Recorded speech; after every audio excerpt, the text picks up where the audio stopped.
Mythos Busters, investigating the mystery, monsters, and madness of Arkham Horror, the card game. Hello, and welcome to episode 106 of Mythos Busters. I'm Sean. Joining me this afternoon are Ian and Nick. Hey, Ian. Hello. How you doing? I'm doing good. It's a Sunday afternoon, so we've had a couple Sunday recordings in a row, and it's always an interesting state of being on a Sunday compared to Fridays. Literally was just gonna ask you, like, what's your energy color right now, recording on a Sunday? Because it's weird for me. I'm like puce. My energy color is like very desaturated. All the color has been drained out. I just have no life left, whatever color that is. I get it. I'm black and white TV right now. Look, man, if you're halfway into 2021 and you're not a little bit depleted, I want to know what you're doing, because it's just pretty normal, I feel. Nick, what's your color like? I'm probably like a periwinkle. I'm on the cooler side. Not quite, sepia or monochromatic like Ian, but with just a very slight tinge of that exotic purple, huh? Yeah, just a little bit. Just enough to make a difference, Fantastic. Missing today is Scott. He's been pulling like 60 to 80 hour weeks being an EMT, so we gave him the day off. Seemed nice. His recording color is null. Yes. It's Vanta Black. He's just down in the deep abyss. So we've got actually a pretty high and tight episode. We haven't had a whole lot happen since the last time we recorded. So we're going to get caught up. We're going to do our patron news, and then today's discussion topic, we're just going to have a nice casual conversation about things we've changed our minds on, because, I feel like some honest criticism and space for personal growth is maybe what the world needs right now. So let's talk about pieces of cardboard that are better than other pieces of cardboard. And then, of course, we'll round it out with some tentacle time. But before we do any of that, let's see here. Just a couple quick hit updates. Dissonant Voices, still caught up through Horror in High Gear. Our Light in the Fog recording is pending. And I'm going to be recording Lair of Dagon. And now that I finally have Into the Maelstrom, I'm going to be getting those done hopefully this week. And then we'll be caught up. We'll be actually literally caught up for the first time ever. And then we get started on the standalone scenarios, because we've unlocked that that stretch goal. But I mean, those are going to be so simple compared to the novels that MJ hands us for campaigns nowadays. But anyway, if you haven't checked that out already, Dissonant Voices is our voice-over project where we just go ahead and narrate the story text out of the inserts. You can catch that if you're a patron on our YouTube, and it's also integrated with Arkham Cards, which is still, we're going on a couple months now, still literally the best thing in the world. I checked. Yes. Yep. No, it's official. Mm-hmm. I hesitate. Well, Scott and I already did our debrief. It's fine. Return to March to Madness, as we mentioned last time, is wrapped. It is finite. It is done. And surprising probably no one, Stella took it in the end. So go Stella. Yeah, I think that was the one most people predicted from the very beginning, and it happened. But I think it was a worthy win for this year. Yeah, I don't want to come out of the gate being like that dude, but and taking nothing away from Stella. Stella's great. It is a well-deserved victory. Part of me wonders if we need to have a conversation about like the hype train that we build at the beginning of these tournaments and what effect that has, because like it was a foregone conclusion that she was going to win. Mm-hmm. Like no one even really challenged her up to the end. So part of me wonders, like, Stella's really good, but she is not. She, like, present me evidence if you will, but she is not that far and ahead of everyone else. So I don't know. Yay for Stella, but the hype train gets my skeptic hackles up a little bit.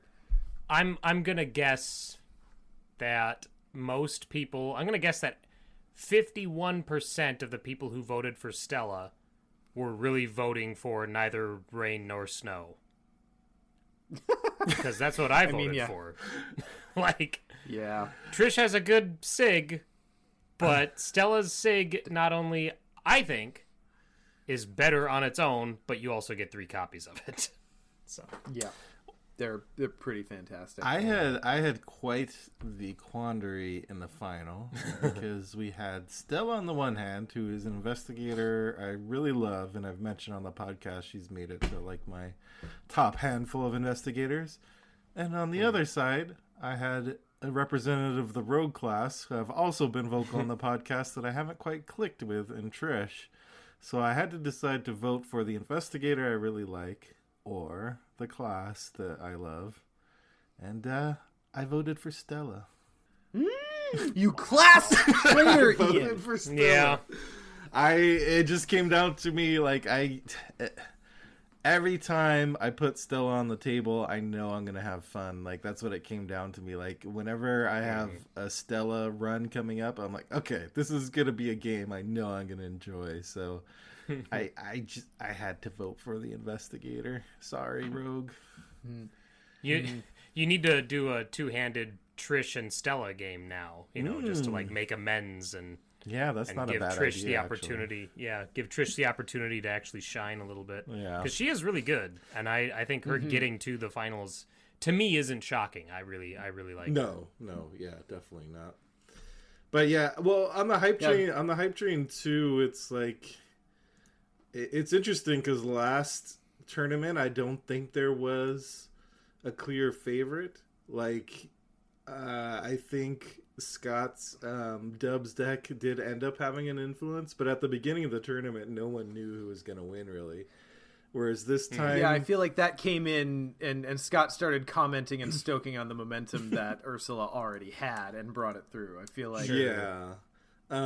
But this... I feel like it wasn't present at the beginning like with Stella. This time around, there wasn't like one person who I felt was really driving the Stella train. There was just like a lot of people who were like, Stella's gonna win, and it just became like a self-fulfilling prophecy at a certain point, I think. A Stella-filling prophecy. Yeah. I am curious next year if there's gonna be a thing of like people voting against someone because they won already. Like I feel like that might have played into Ursula losing.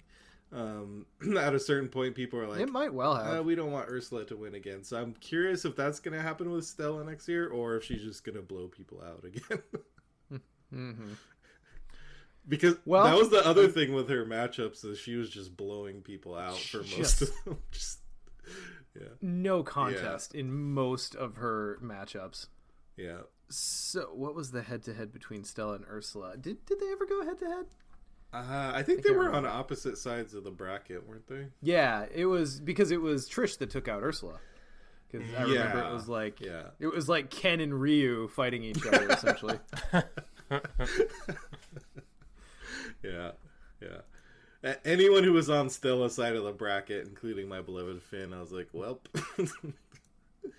that's gonna be the end of that.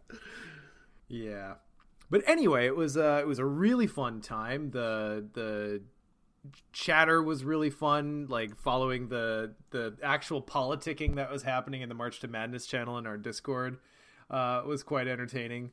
There were some really fun memes that came out of it. Just had a very generally good time with it, even though we all knew who was going to win, so it was completely pointless as a competition. We got we can check off the box of Sean Salt for this episode. Yeah, it's fine. It's fine.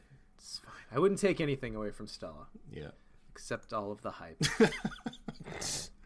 And thanks to Justin, because this is his baby. Yes. And he just, like, I honestly forgot about March to Madness until he's like, hey guys, March to Madness is coming up. But I know everyone has so much fun with it, including me, so. Mm-hmm. Yep, and a big thanks to everyone who participated, obviously. I know once the voting rounds got started, it's kind of fast and furious, and you got to remember to get your votes in. It's not always easy. And then as well, there have been a couple really good kind of post-mortem put up. We had Big Kahuna do some data analysis for us, and we're kind of pending that. Also, Deciphered Reality or Acot Grieve, if you know the username better, did a really cool, basically visual data visualization for a bunch of the results. And that can all be found. I believe we're going to have it linked on the March to Madness page on the Mythos Busters website, but it's also all in our Discord in the March to Madness channel, so check that out. Well, I think that gets us through kind of catching up on business. What Arkham have you guys played in the last couple weeks? Nick, I'm gonna guess not much for you because it's been a performance week. Yeah, the only Arkham I ever played since the last time we recorded was working on my Bloodborne Platinum trophy. And that's basically Arkham. Right. So that's it. How close are you now? Are you almost through the Chalice dungeons? Nope. Well, I just defeated Defiled Amygdala. God, that one's... Yeah, that was, and I was like, cool. Now I got this new momentum going into the later Chalice dungeons and to finish everything off. And then that momentum was fucking curb stomped by Mass Effect coming out. Not by coming out, but by me booting it up. As soon as I booted up Mass Effect last night after our last performance, I was like, Bloodborne is like, that's as far on the back burner now as it's gonna ever get. Yeah, more so, like blood snoring. Yeah, Snoring. Oh, I fucked it up. Yeah, well, that's fine. Should have made it a progressive text. So yeah, so no Arkham from me, but that will change because I do have to record the next Achievement Hunter soon. So I will have Arkham in my near future. Perfect. Ian, how about you? What you been playing? Yeah, it's only been a week since last recording, so not a ton. But yeah, I guess I did get a few games in because I caught up my Finn deck, my Can't Touch This Finn deck that I mentioned last time. I caught it up all the way up to it's ready to play into the Maelstrom now. So I played Light in the Fog and Layer of Dagon, and those were two scenarios where he had no business getting a positive resolution out of it, but somehow managed to squeak out some wins there, even though on a couple of those they weren't like the best resolution you can get, but just kind of did what that deck can do in getting out of tight spots through various tricks. Hiding spot coming up clutch again. Quite a few times.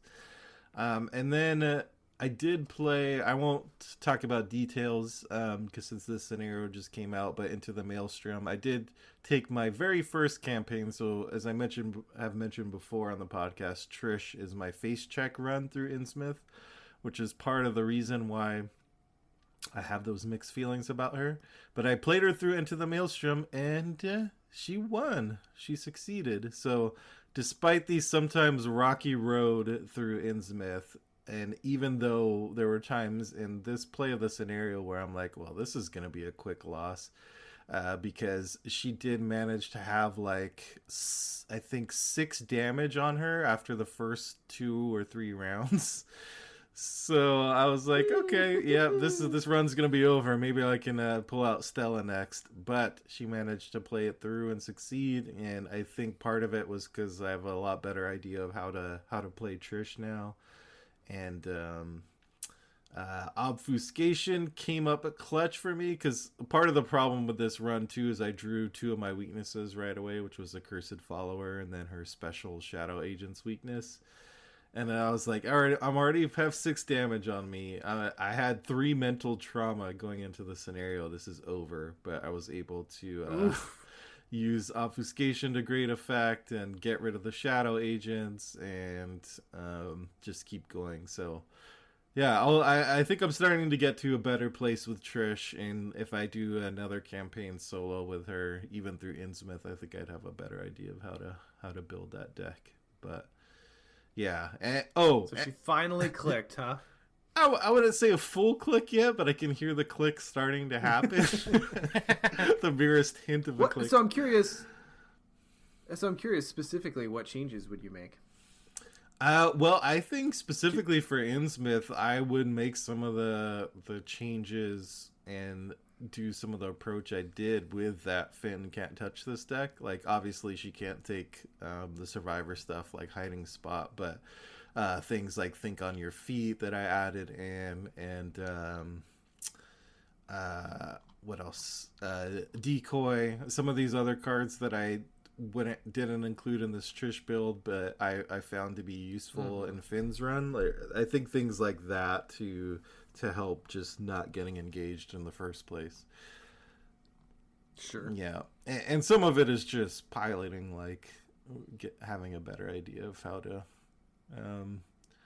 not try. I think what I mentioned last time, not trying to rush through the scenarios as quickly, like leaving clues on locations. I'm better able to use their ability to evade enemies, those kind of things. And then the final thing I mentioned, since Into the Maelstrom came out, and we can talk about the player cards in that pack. For the Finn deck specifically, the Can't Touch This Finn deck, there's one card that came out Into the Maelstrom that's just such a good Finn card, which is the upgraded 25 automatic, which is after you evade an enemy at your location, you get to trigger the fight ability without spending an action, which is just like Finn gets his free evade an enemy, and fight. So you do an evade and a fight all with an extra action. It's just, oof. I sleeved that this morning, but I didn't really take it in until you said that. Yeah. It's so good, and I included it in Trish going into the Maelstrom as well. So also potentially a good Trish weapon too. Even though her fight's a little lower than Finn's to start with, you can still do some fighting with it.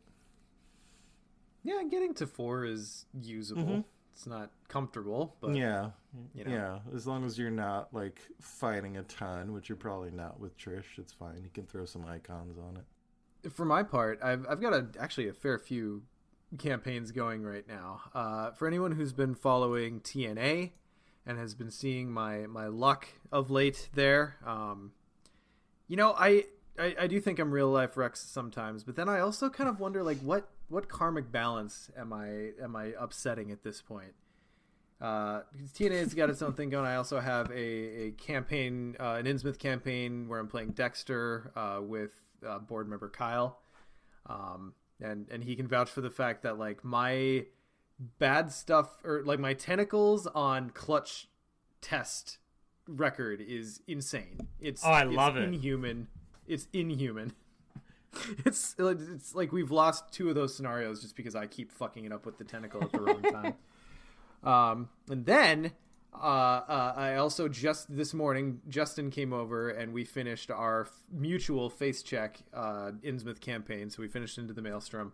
I'm playing Gloria for that campaign, and it's a fairly standard, just like Gloria Kluver with some flexi stuff type deck. And he's playing Silas.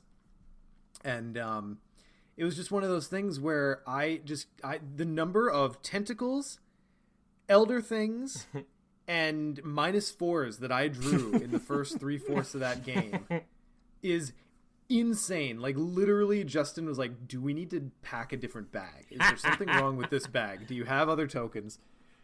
But what's funny is that on the other side of the table, he is pulling like +1s, and I think he pulled the Elder Sign with Silas like 6 times that game. Wow. Yeah, anyone who's played Silas knows that when you pull the Elder Sign with Silas, it's like fucking party time. So it was fun to at least watch good things happen somewhere on the table. So anyway, it's spoiler free, but Into the Maelstrom's really fun. I think it's definitely by far the coolest use of the locations mechanic, in my opinion. It scales in some interesting ways, so I'm going to be very interested to check out how different it feels at different player counts, because it does a different thing specifically at each player count. But anyway, really positive. This campaign is super strong. Yeah. Super strong. This might be my favorite of the final scenarios, which are sometimes hit or miss for me. Mostly miss for me, so I'm excited to finally get my hands on it. Yeah. I find even the campaigns I really like. Some of the final scenarios are just like not my favorites. Not necessarily bad, but not my favorites. But this one but I've only played it once. We'll see how it holds up. But I agree, my first impression is pretty positive. So all of that as context, I think as I sat here thinking about the Arkham I've been playing recently, I may have found the source of my karmic curse. Because the other campaign I have going is that I'm playing the Knight of the Zealot with my kiddo, and I'm playing Calvin. So this has been a Knight of the Zealot campaign where we did the Gathering, and then we bounced off to like all the side quests, as you do. Mm-hmm. So I'm playing Calvin, and we're playing on easy, mind you, because I'm playing with the kiddo. So it's just like, all right, easy, fine, whatever. Sure. The first side quest that we did was Curse of the Rougarou. Okay. So I'm Werewolf Calvin, and if you've heard or thought about how monstrous transformation combos with Calvin's ability, you know how stupid it is. Yes. Mm-hmm. After that, we did Consternation. Then, of course, we got the +1. So we're now playing on easy with 2 +1s in the bag. As you do. And I'm playing this souped up Werewolf Calvin on easy.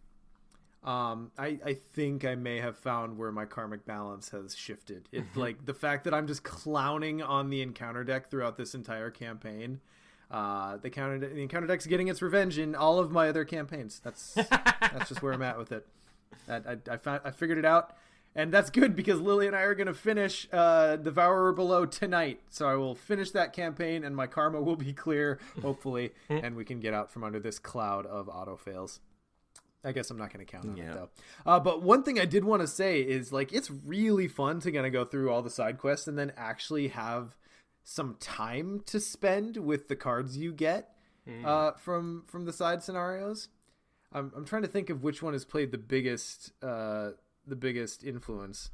Probably the Rougarou. It's been in there the longest, and you get 2 cards from it. So I have Monstrous Transformation, and running around as Werewolf Calvin is just ridiculous and fun. He's kind of like Beast, where he's a gigantic monster, but also at the same time, for some reason, it also increases his willpower and intellect.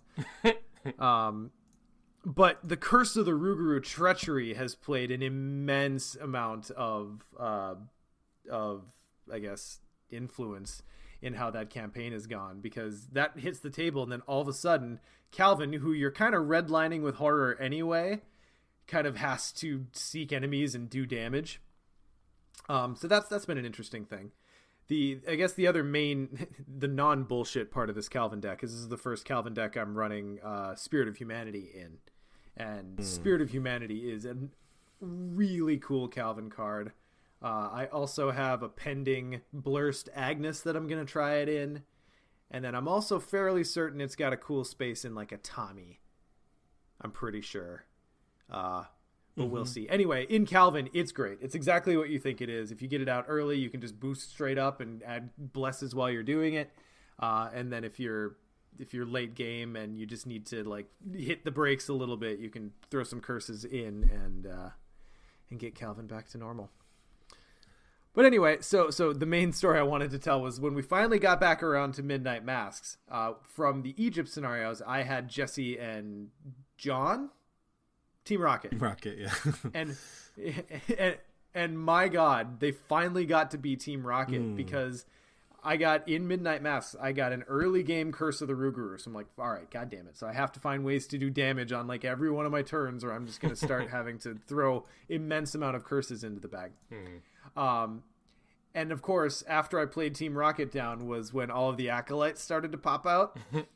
So I just started zipping across the map with Team Rocket and just killing acolytes. Just bang, bang, bang. I used all 4. Yes, exactly. I used all 4 of Jesse and I want to keep wanting to say James because that's Team Rocket, but it's Jesse and John.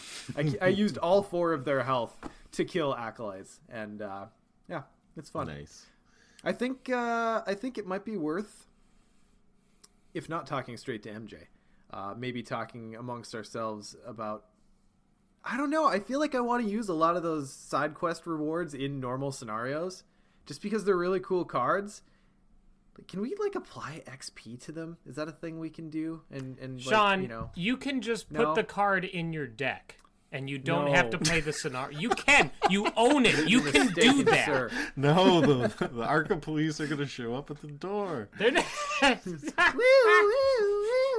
Yeah. They're like the vegan Anyway, police. They'll find you.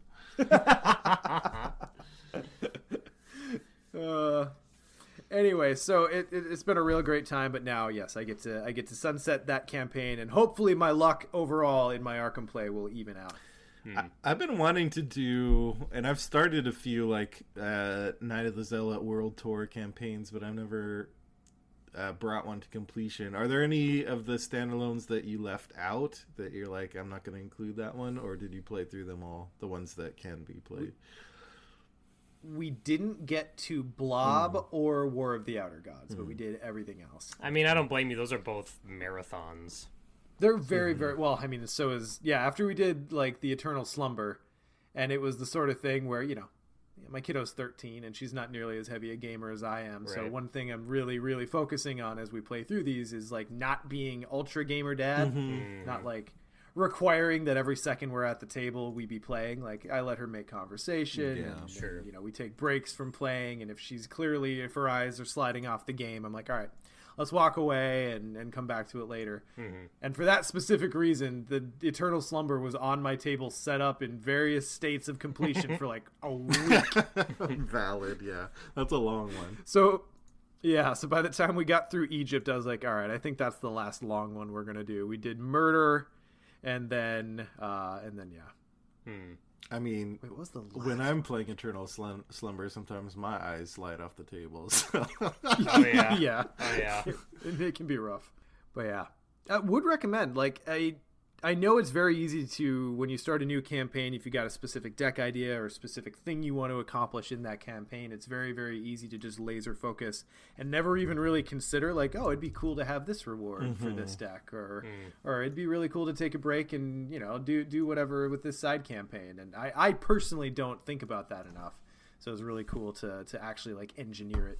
Yeah, I always forget to integrate standalones into my campaigns. I did it a lot earlier in the game's life, like around Dunwich, because there was so little content that I'm like, okay, our options were let me bring in Rougarou or Carnival, but now I almost never do. I just forget to do it or think about it. All right, wonderful. Well, let's hop into just our patron news. Ian, what we got going on with the patrons? So first off, as always, a big thanks to our board members. That's Chris B, Chris H, and Chris M, our conglomeration of Chris's. Martin, Jared, Ian, Kyle, Philip, Dave, Abilio, Jesse, Chad, and Robert. Thank you so much for your huge support of the podcast. And we have a special shout out to a random patron this time around, is to Luis Salgado. Thank you for your support as well, Luis. If you've never been to mythosmerch.com, why don't you go ahead and slide into mythosmerch.com, check out our various merch options. We have a ton there that you can bring into your home and live your best Mythos life. And finally, we have a few new job titles to give it out this time around. We got 3, so we can just circle around our virtual table here. So starting off, our first job title for August Farmer. August is going to be taking on the role of Corporate Curse Token Collector. So, as a corporation, we take on lots of curses, and we got to make sure we collect and organize those appropriately. I can just imagine it's someone walking around a room picking up curse tokens off the floor that people have thrown or dropped. It's more of like a golf ball shagger type position. I assume most of the time is spent around Sean, collecting all the curses that Sean pulls out of the bag. That's. I did actually throw the chaos bag today. I literally threw it across the room. And then when I was picking up later, because this is like I said, like 2/3 of the way through the scenario, I threw it, then went and picked it up, and then afterward I saw that I missed the -1, so we beat the last scenario with the handicap. So there it is. Nick, you want to read the next one? Sure. Our next job title is for Kevin Barkin. who will also be following Sean around a lot because they are the level up auditor. And since Sean was just asking about spending XP on story assets from standalones, Kevin, you're going to want to keep a close eye on him. Make sure he's not breaking the rules of Arkham. If he's going to have fun, it has to be legitimate fun. Yes. Yeah. Yes, the Arkham Police Special Forces unit have a permanent office set up in my house. Yeah. Mythos Busters. I have a feeling with the only legitimate fun here. Yeah. That's right. That's in our contract. And then the last one is our new. Well, here, let's go. So Michael Gamage, I'm gonna go with, is going to be filling the new position of our Dagon Hydra Keymaster and Liaison. Because, yeah, Dagon and Hydra have a complicated relationship, and they often need a go-between. Just make sure you got your scuba certification. That's all I'm saying. All right. Well, thanks everyone for hopping on. It's still weird to me that people are so willing to throw money at our cause, and like even at the higher levels. So thank you to everyone. I'm still continually staggered by how much support we get. Yeah, thank you so much, everybody, for the continued support. It was shocking when we had any to begin with, and it is even more shocking now that it has continued and grown the way it has. So, yeah, I always figured people would pledge to be patrons. Is that the right word, pledge? But then I was more surprised that support was not pulled right afterwards. Yeah, right after they realized what exactly we were, what they were getting. Although, I mean, once they sobered up enough. Yeah, exactly. Wait, I did what? Don't drink in Patreon. It's almost as bad as drinking in Kickstarter. I was gonna say it's the natural progression. I may have indulged in drinking at Kickstarter a few times and never with good results. I wish I could blame my Kickstarter stuff on drinking, but no, I have been stone cold sober every time. You're drinking a different kind of Kool-Aid, Nick. Yeah. All right. Well then, I think that should get us into our main topic. I'll just stop really quickly. If y'all are playing Arkham, take pictures, post it to social media, and use FFG Play and Share, because I think there's still some stuff to unlock in that regard. Maybe we can get the parallel Roland and the parallel. Who's left? Wendy. Mm-hmm. If we assume they're rounding out the core set, I don't know. Maybe just a thought.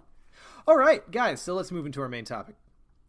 So as we've talked about exhaustively on our podcast, we have opinion about cards and how they work and what they do. Mm-hmm. And occasionally we get a little pig-headed. We get called out from time to time on potentially being, well, we get called out for a variety of things, but being maybe overly negative. The one thing I really worry about is that, we just kind of exist in a little bit of, everyone exists in a bit of an echo chamber because you just surround yourself. What you think is a result of who you surround yourself with. So there's a little bit of that always. But part of me wonders whether I'm really missing out on certain cards just because I'm not exposed to the people who have figured them out. So I think it's important that you always keep an ear open to new information. And so we're going to talk a little bit about investigators specifically, and then just in general cards we have changed position on throughout the life of the game. So let's start with can we start with like when you went good to worse and just knock that out of the way first? Sure. Let's do it. One that we liked originally, and then okay, sure. Yeah, so my one out of the gate, and again, this is, I feel like I have to caveat, this is not me saying this investigator is bad by any stretch, but I will say Jim in particular held kind of an interesting place when he first released. I think we acknowledged even at the time that his ability was a little on the boring side, if nothing else, and it was a little bit mathy and perhaps not always apparent how it affects your game. But I feel like since Jacqueline has come out, I just don't find myself ever really looking at Jim. Like, the Dunwich Splash buys him something, right? But if you're going for token play Mystic, I've really, really cooled on Jim. Someone pull me out of this, because I do like him as a character. Oh, and I had him on my... he's held steady for me, because I really liked him back when he first came out. And I even remember saying, back in the Dunwich days, those good old Dunwich days, that...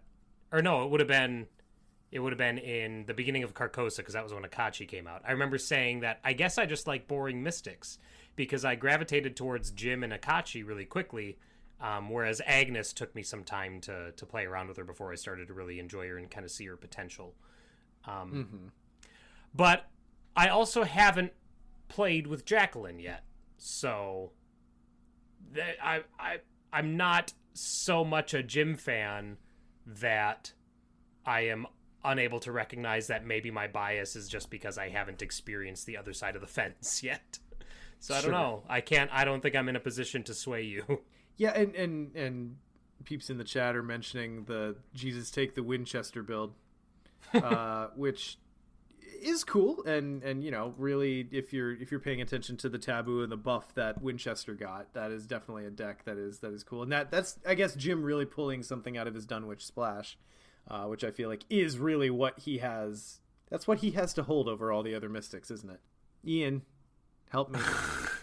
I wish I could, and my problem is I just haven't played Jim in a while, so I don't know how I feel about him at this point. I've always liked him as a character, and the possibilities of Jim.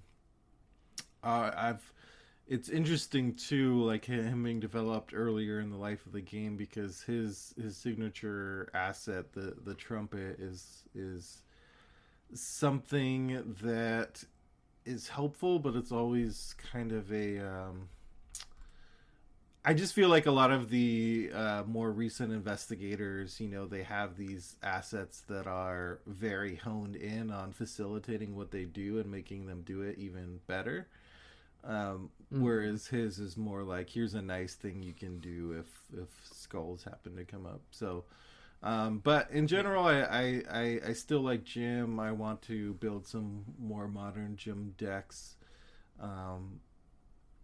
But I don't know, it's a tough one. And we've also gotten more and more mystics with 5 willpower, which is just makes for a great starting place to begin. Yeah.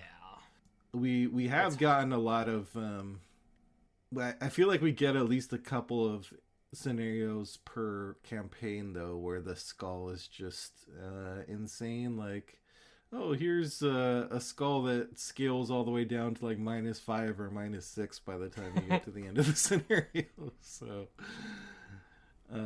Jim in certain scenarios can be like a big swing in the chaos bag, at least for himself.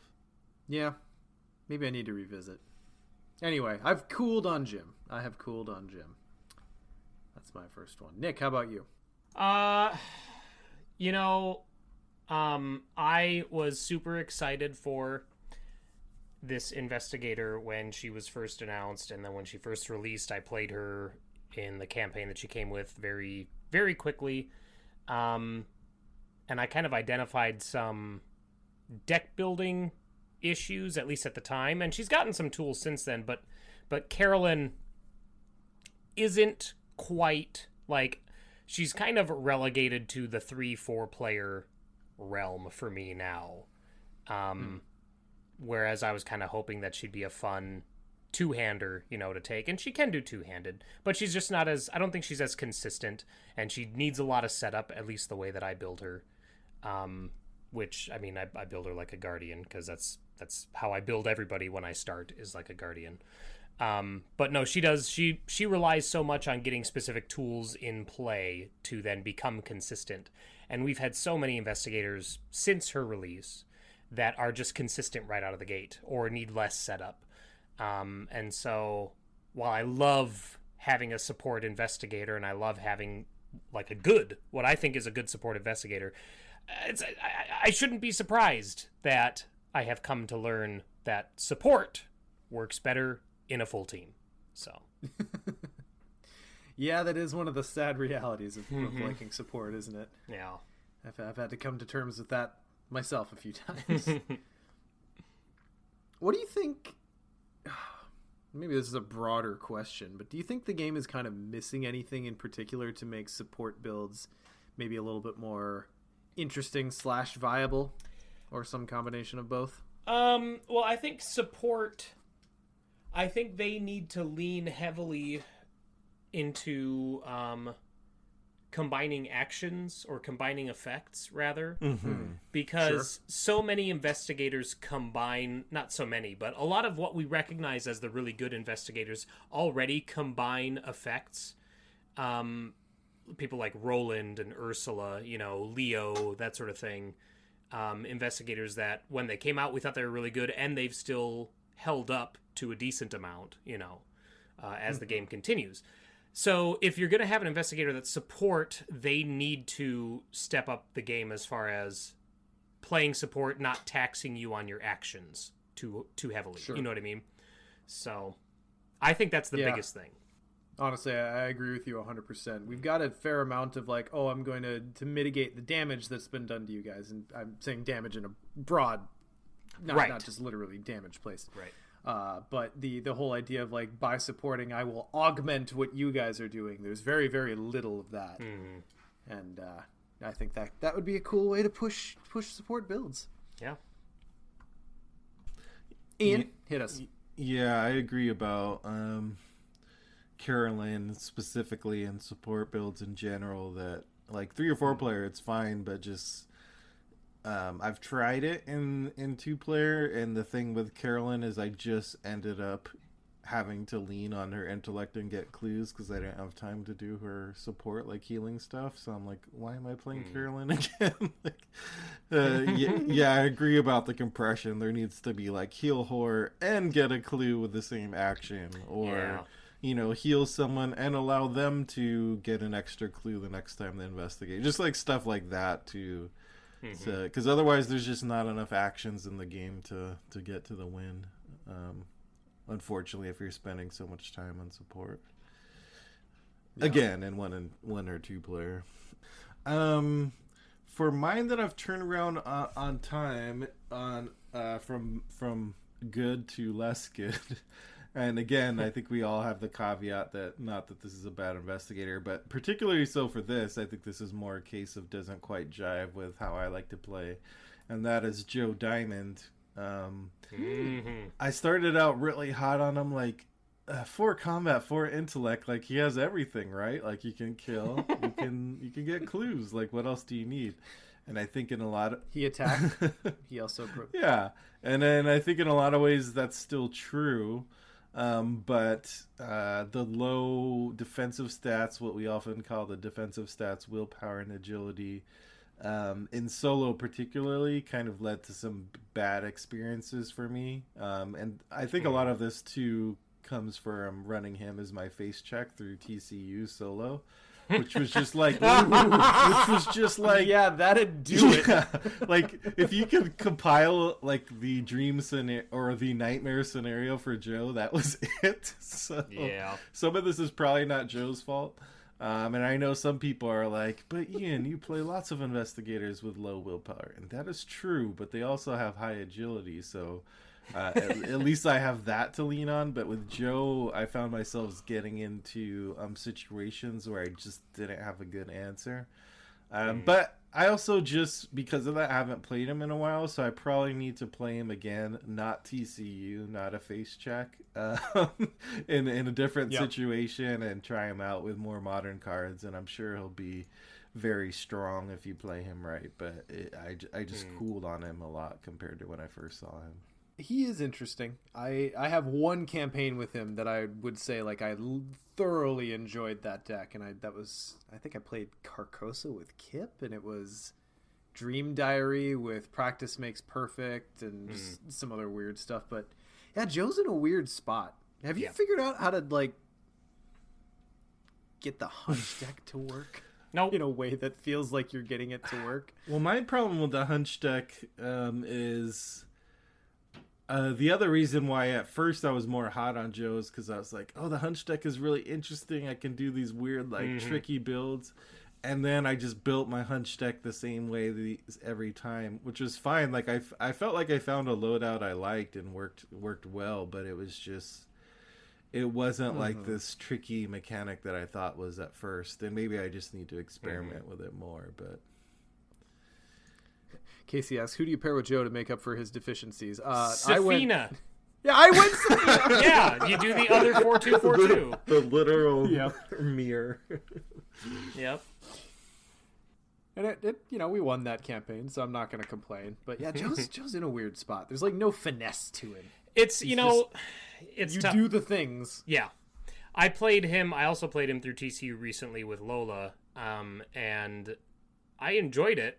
And I made the Hunch deck work, but the way I made it work was just by putting the best insight events in it. Yeah, the ones exactly. the ones that weren't timing reliant, and it's like like level 5 no stone unturned. Anytime that comes up, I'm gonna be happy to see it. I don't necessarily need it all the time, you know what I mean? So that sort of thing. But it's I was the same way, where I saw him and I was immediately intrigued by the Hunch deck, and then it just takes... It gives you extra cards, but they're random. And so it's not like you're building a second deck. You have to approach it from a different mindset, as far as having things in there that are still good, even if they're not triggering at the optimum times, or or making it so that there isn't an optimum time, and it's always just nice to have it, So.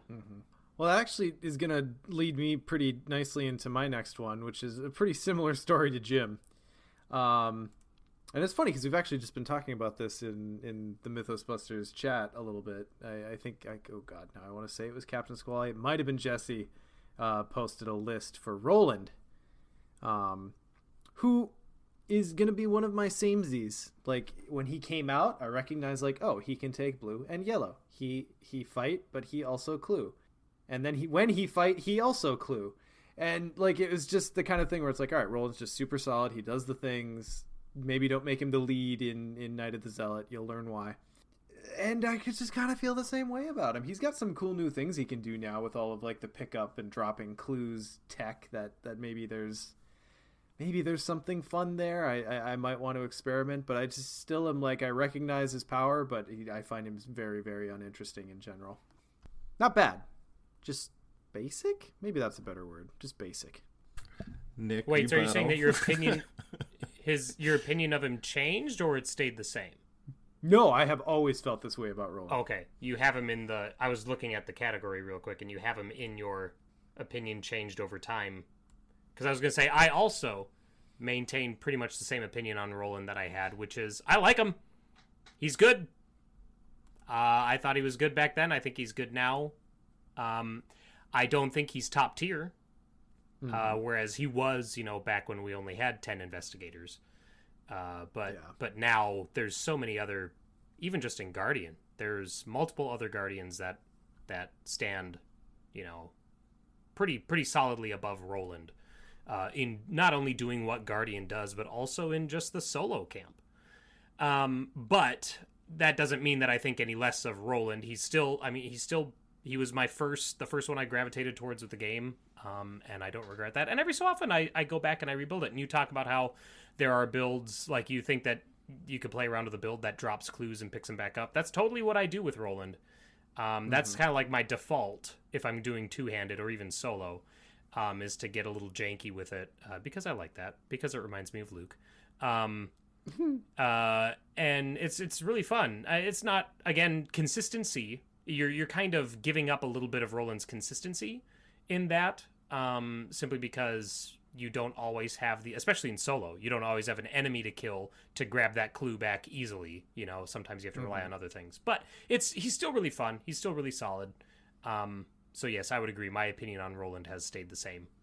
I also have Roland in my stayed the same category. And I think I'm about where Nick is. Basic bitches, basic. Like I've always viewed Roland as really solid, and I remember having the early experience with Roland of solo getting all the cultists in Midnight Mask with Roland back in the Corset days, and I was like, this is super solid investigator. That's always where it's been, but I've never been like truly excited about Roland. So he's just in that solid, like, I know when I play Roland, he's going to give me a good chance of success. But I just also haven't played Roland as much recently because there have been other investigators that have been more interesting to me. All right. Nick, how about your next one? Well, I kind of did my next one, but I'll pick, let's see, who do I have for staying the same? Okay, I could talk about Jim, because my opinions on Jim have pretty much stayed the same, but I also kind of already did that. So let's go to Harvey. Harvey was teased, and I was like, okay, big hand Harvey. All right, I get it. And then, there it is. Yeah, and then I bought the pack, and I played him. And I was like, okay, it's big hand Harvey. I get it. There's nothing new here. There's nothing else going on that I missed originally. And I played him once with the deck as it came, and then he has not hit table again for me since that game. Just because I have, like, I think big deck or big hand play is kind of fun, but I don't know. I guess he just wasn't like, yeah, I know, Case in chat, what do you mean the starter characters aren't complicated? No, obviously. I mean, by design, they're not. And I guess it was kind of weird for me to feel like, hey, maybe this Seeker will not even be different than others because, like, I like other Seekers, but I don't know. He came out, I think, and I was just like, yeah, okay. Yeah, I think Harvey's got a couple problems going for him. One is that his ability is a thing that Seekers across the board can already do really well. Yeah. So, like, his ability is completely unnecessary. Yes, if you're playing big hand and you want to draw a lot of cards, it'll get you there faster, and that is good. Like, he's not bad. But it would be like if a Mystic's ability were, you know, on a fight test, you get to now use willpower. It's like, well, we already do that. Like, whoop-de-doo. Yeah. And his weakness, I think his weakness was maybe a little bit too harsh, because like the literal only thing he has going for him is I have a big hand, and then his weakness goes, oh yes, but I will punish you immensely for that. Harvey, I know when he first came out we talked about it, and I think I said that his was the most boring ability, and I still stand by that. Because the other starter investigators actually have some interesting stuff going on. Like, Winnie deck doesn't play like other decks. Stella obviously has the ability that you can kind of build your whole deck around, and has some interesting nuances. Nathaniel doesn't play like other Guardians do.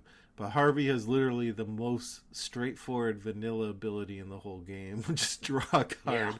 Which is fine. It's powerful. Card draw, of course, turns out to be powerful in a card game. And it's nice that it can help out other players on the board.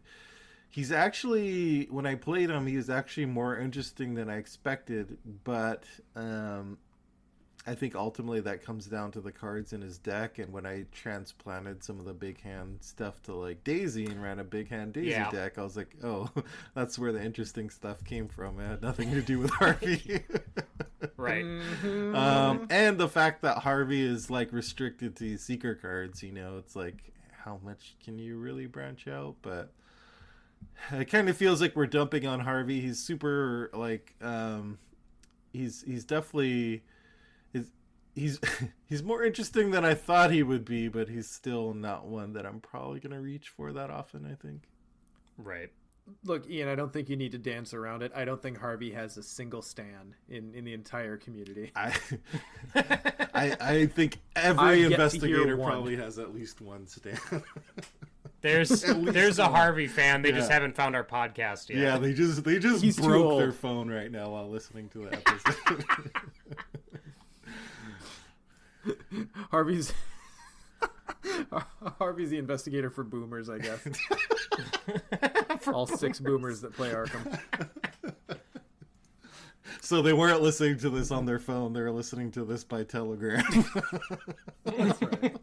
That's right. Okay. Let's take a quick second. Sorry to all of our listeners who are boomers. You're fine. So has his weakness never like sucker punched anyone else before? Like, I have some serious feels about how sneaky his weakness is against the exact strategy that he begs you to play. That's not new for investigators. No, I agree. Like your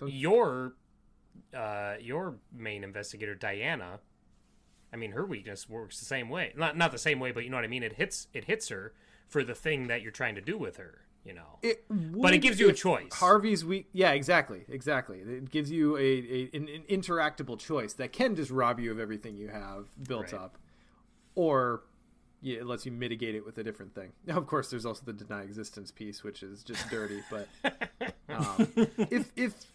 if Harvey's weakness let you discard a bunch of cards first and then hit you with the damage, that would be one thing. But it doesn't. It's just like, well, don't draw above, 8-10 cards before you see your weakness. Your strategy cannot truly take off until you've seen your weakness. Yeah, I don't know, I just don't like which is not interesting. Like, you're just gonna sit around not doing what you built your deck to do until your weakness shows up. Like, that's so I just tend to YOLO with Harvey, and yes, it has hit me. It usually hits me for full damage more often than not. Yeah. All right, Ian. I think one investigator that has really stayed the same for me has been, and stayed the same in a positive way for me, has been Zoe. Since she came out, Zoe is one that I although obviously not in solo, because when she first came out she wasn't as great solo, although that has changed a little bit, but I always found the character and playing as Zoe compelling, and that has pretty much always stayed the same, even though we've gotten a lot of Guardians, and even though I've sometimes seen comments about Zoe being weak, which just mystifies me. She has remained one of my top Guardians, just because the 4 will makes her so resilient against the encounter deck. Getting extra resources for doing what you want to do anyway helps address one of the main weaknesses of Guardian, which is their stuff being so resource intensive. So she just has a lot of like natural kind of help against things that Guardian might otherwise struggle with. So for that reason, Zoe's always been kind of a top Guardian for me, and I always have my Zoe Windy pairing that I'll go back to if I really want to smash through a campaign. You can't really overstate the effect of that Dunwich splash, specifically for Guardian, which I feel like, they've gotten wider from a design perspective, but I still think as a class they are probably the most narrow from a card perspective. So that Dunwich splash can go a very long way in Zoe. Yeah. That splash. I still haven't got around to building it, but I want to build a Bless Zoe build. Oh, of course. Have you yet tried Zoe in the Dream Eaters with Swarm? Oh, have I? Yes. I have made it rain. That's fun. Oh man, it's such a good time. Just so much resources. It's like one of those cartoons where like the wolf is looking at the 3 pigs, and like they turn into they turn into cooked meals. It's like every enemy walking around is just a giant money bag to Zoe. Yep. She's just good for that campaign for a lot of reasons. All right. So let's talk about an investigator that I'm fairly certain is on every one of our lists for the exact same reason. So going originally somewhat less favorable to very favorable now, I gotta say Mateo has had one hell of a glow up. Yeah. If you had asked me about Mateo prior to Innsmouth, like he got a couple blessed cards out of, I think, TCU. Like oh shoot, what was the fast card that I really liked out of Patrice for Iron Man? Tempt Fate? No. Why can't I do this? I don't know. Alter Fate. There we go. Alter Fate. He got like 1 or 2 cool cards with his blessed access up to that point.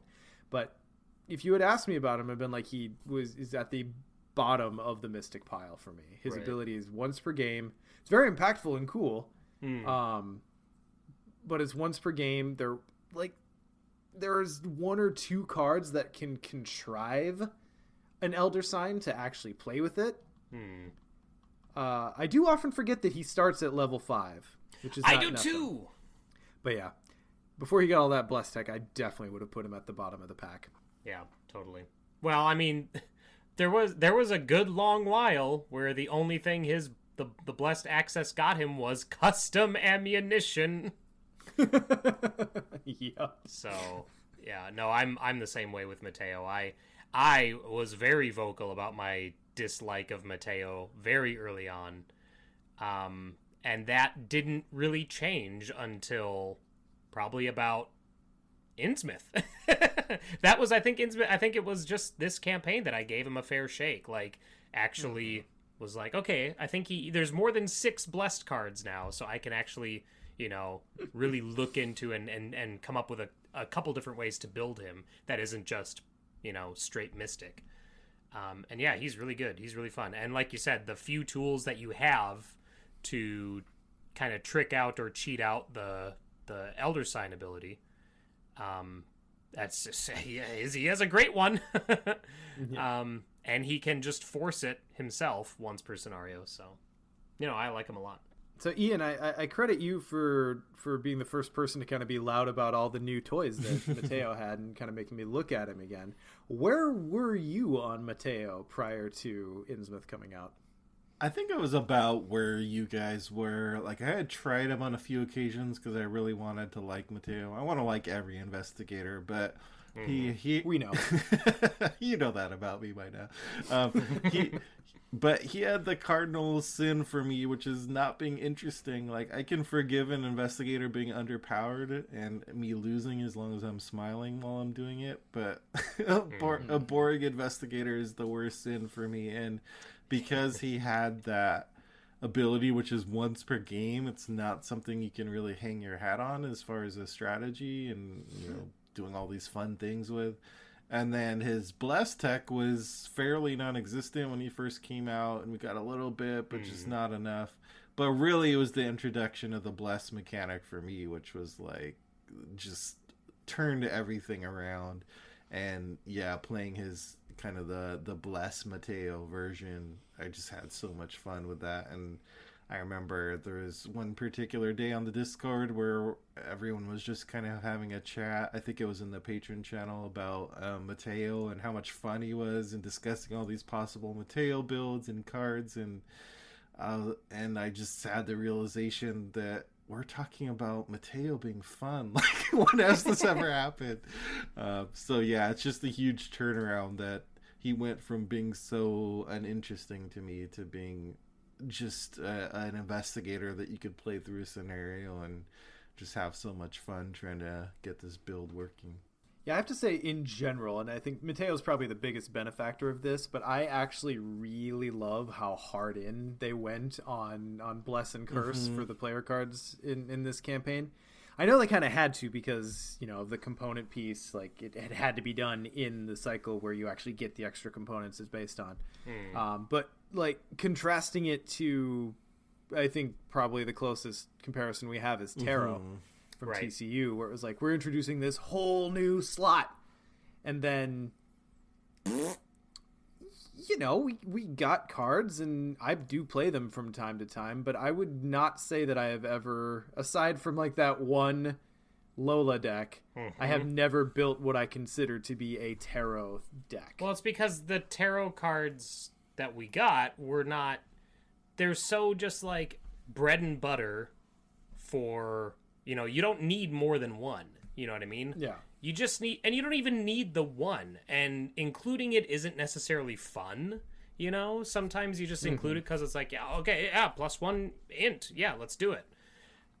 I was, and I've said this before, and that's why I'm so excited for Return to TCU. But it's like, yes, the tarot card. I really wish that we got more of them. And I know we talked about, and you brought up the comparison again, but we talked about comparing Bless Curse to Tarot, and I was just like, God, imagine if we got Tarot, like a new Tarot card in every pack of TCU. and that sort of thing. And it was really and things that interacted with Terra. Yeah, and it was just disappointing that we didn't, and that's why I'm excited for I'm just repeating myself. But yes, I agree, 100%. Yeah, I mean, I think the problem is, like, we actually got a full development of the mechanic for Innsmouth, and for Terra, we got the base suite, and if I'm not counting incorrectly, we got one card that actually interacts with them in Anna Caslow, and that was it. So, yeah. Anyway, Bless and Curse, I have actually been very, very impressed with how much they've been able to do with this mechanic. When it was first announced, I was like, oh, cool, it makes the Chaos Bag a little bit more intense. And, you get some cool bonuses for, like, riding it through a curse and succeeding anyway if you're a mystic, and that was about it. But, oh, yeah, Casey brings up, we got the absolutely brutal tarot weakness. Yes, I would give the entirety of the tarot suite back if I never had to play with the fucking tower again. I think I would make that trade too, yeah. So, in my TCU campaign that I started just a little bit ago with Daisy and Rita, I took the Ace of Rods and the Tarot at the beginning. And then one of the I can't remember which one, but one of them I failed and I had to get a random Pact or Madness trait or weakness. Oh no. And I pulled the Tarot for the other, so now they both have the Tower. Both Rita and Daisy have the Tower in their decks. Oh, that is brutal. And I'm like, what the fuck? That is brutal. Yeah, it's a whole campaign at that point. I haven't played again since then. That reading just demoralized you. Yeah. I'm shuffling them all together. I'm like, all right, let's see what we get. And when I build a deck, I reveal 3 weaknesses and pick one of them, just because I'm tired of fucking Chronophobia. But for middle campaign, I just take whatever's the first one, and of course I revealed that, and I was like, God damn it, you gotta be kidding me. Ugh. Rita's just like, I do think, like fun. As a quick aside to what you said, I do think maybe we should launch an official investigation as to why Chronophobia shows up so much as a basic weakness. I don't know why that one specifically is always showing up, but it is. Someone's been messing with the timeline. That's why. That's right. All right. Well, that was my positive turnaround. I assume it was on each of your lists as well. It was. Yep. All right, Nick, hit us. Okay. My positive turnaround that I have on here it's not going to surprise anybody. And not only is it not going to surprise anybody, you're probably going to have this moment where you're going to be like, well, duh. Like, why is this a turnaround for you? But Gloria, when I read her ability when she was revealed, I was like, that's pretty cool. That's pretty good. And it breathes life into other cards. Awesome. And I just assumed she was, 8 on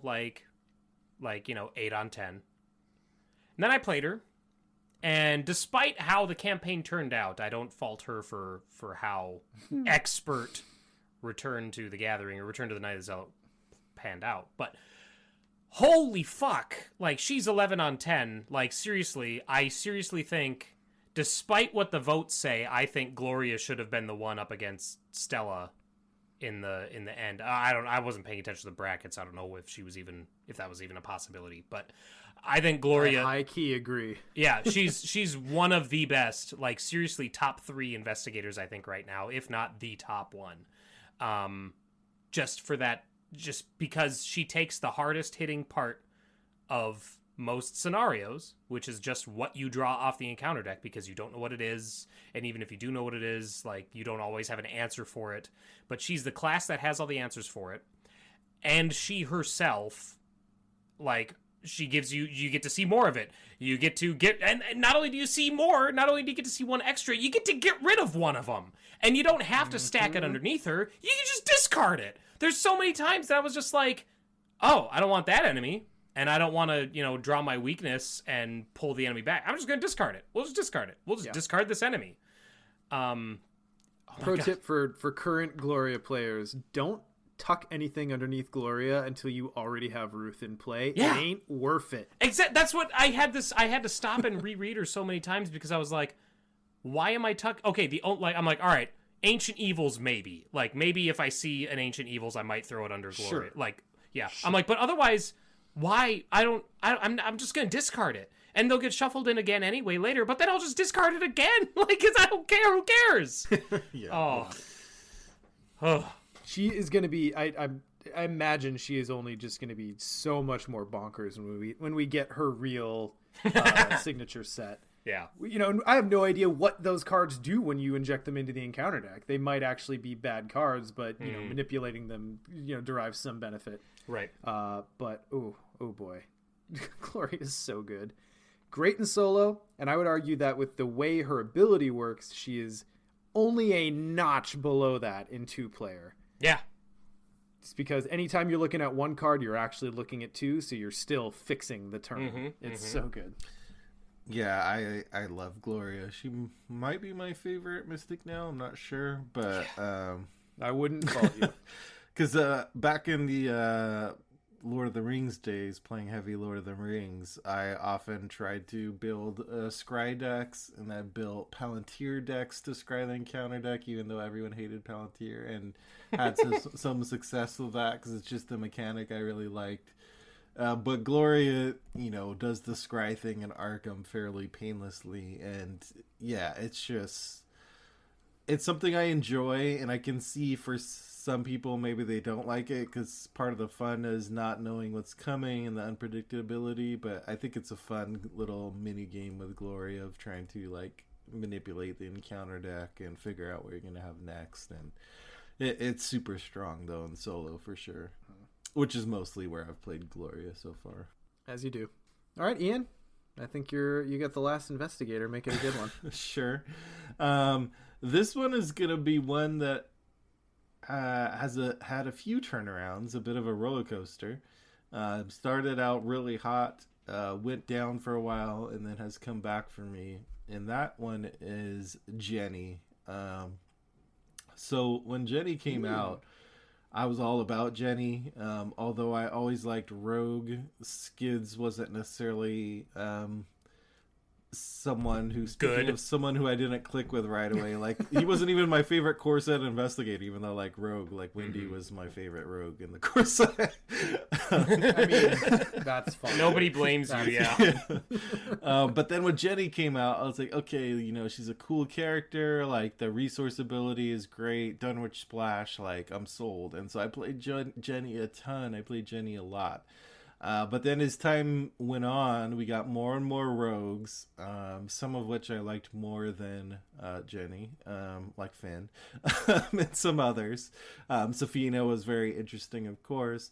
And we just kept getting more and more. And as someone who always talks about like evading, like having some rogues who just had a natural for evade, you know, just made a big difference compared to Jenny's like 3s across the board. And it was really Jenny's 3s across the board that really kind of soured me on her for a while, because it's, I don't know, I think my rogue experience and the things that I like aren't necessarily like the big, like, let's pile up resources and spend a ton of resources. Like, I like the more tricksy stuff, evading, getting away from enemies.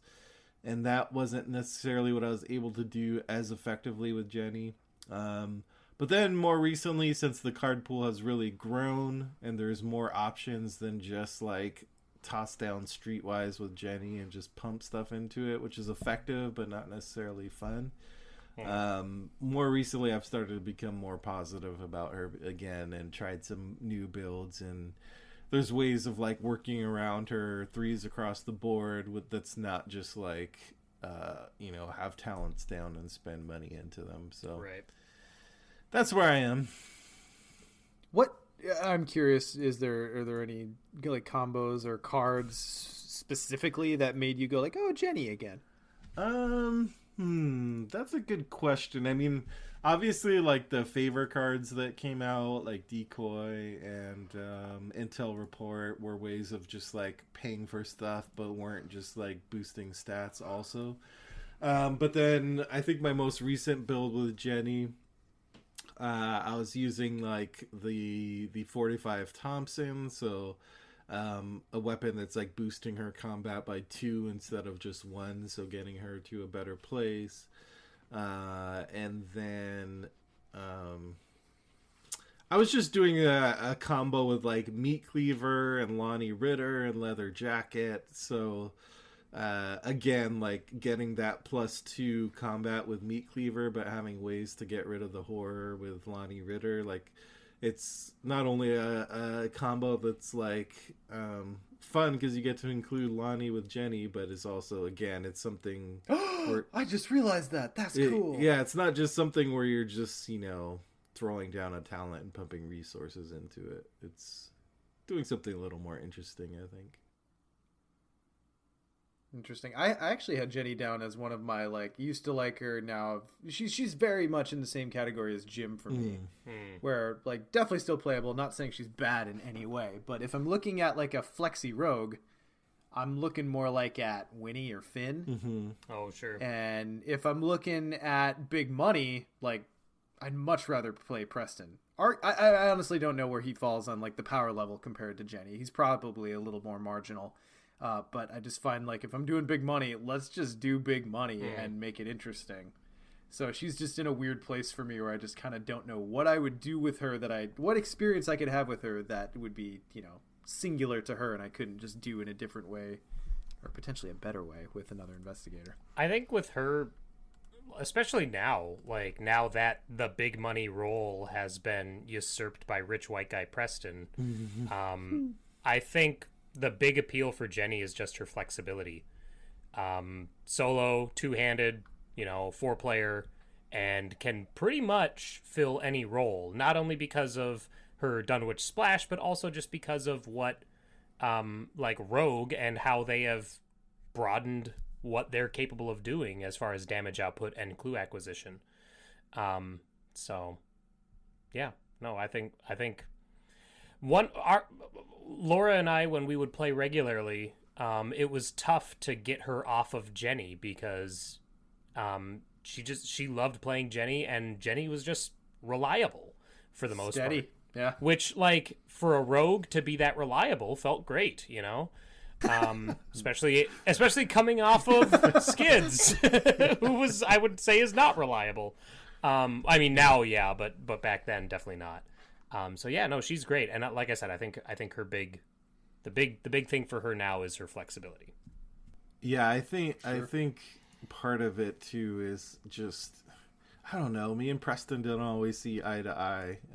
He's my least favorite rogue, so. Interesting. Yeah, so Jenny, I'm like, I'd rather play Jenny.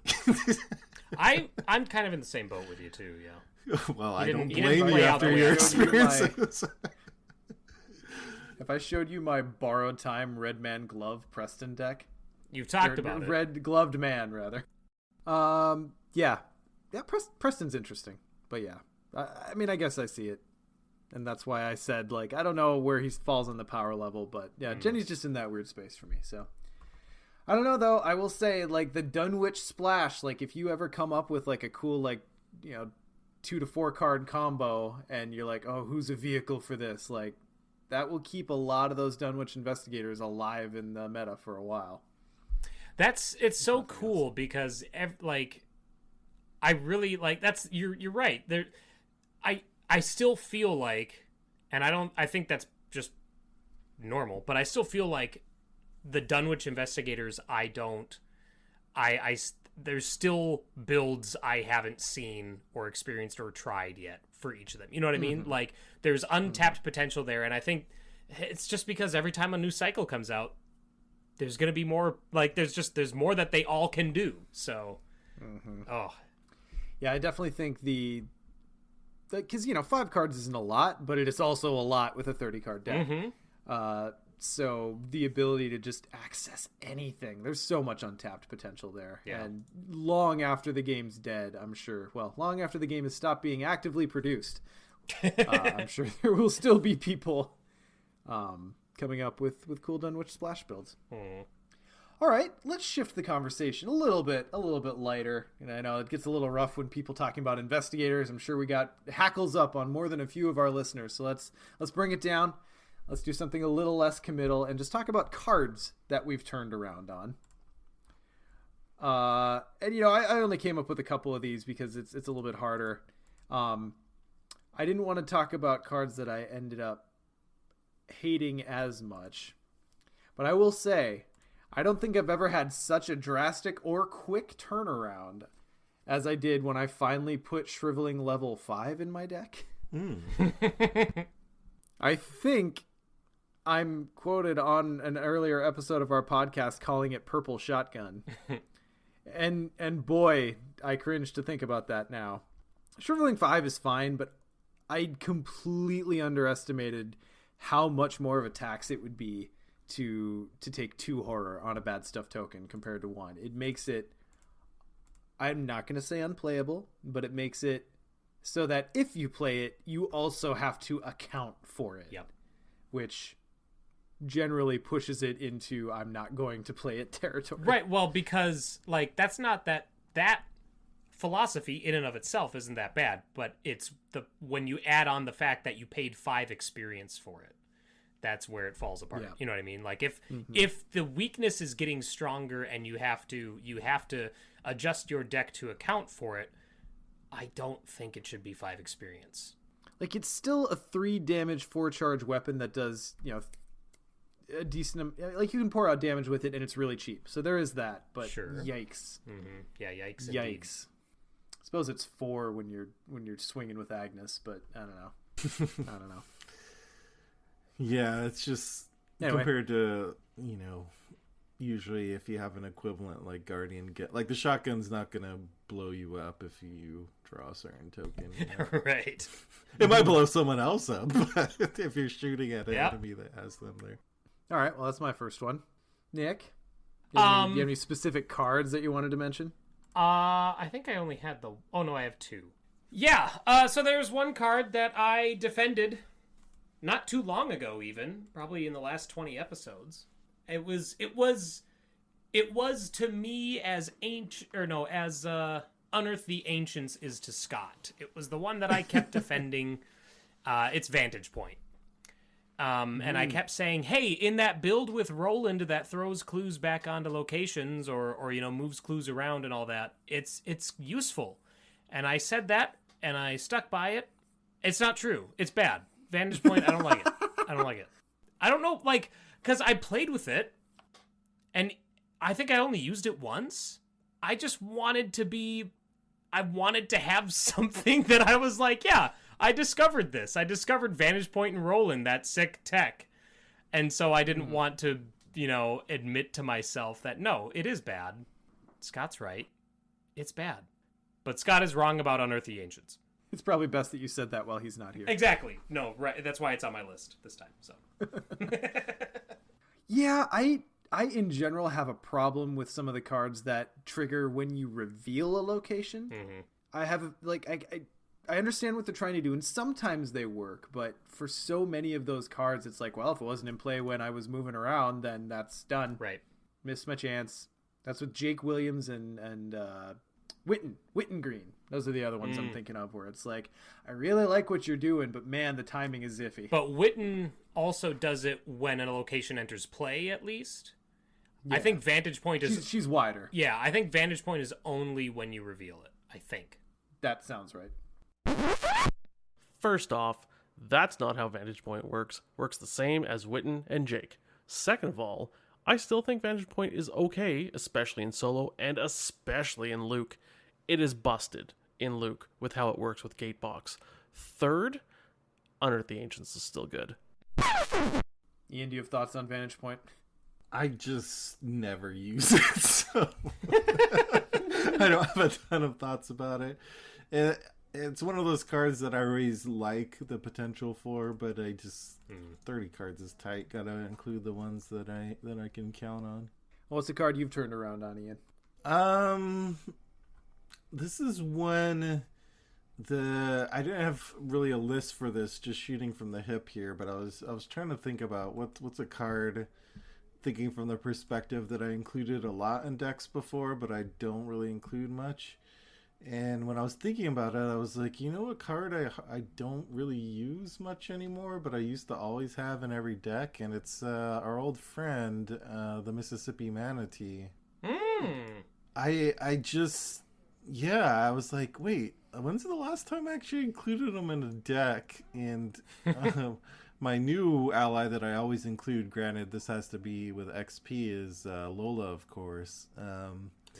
And the thing is, it's not, his power level is never in question, because Arkham is a game of actions, and having more actions is always a good thing. And so it's not that I think he became less powerful, but his cost is a thing, and sometimes it slows down your actual setup in the beginning of a game. And I think I've kind of evolved to a different place with rogue decks or other decks that can take them, where I just like a nice high and tight setup that I can get going quickly.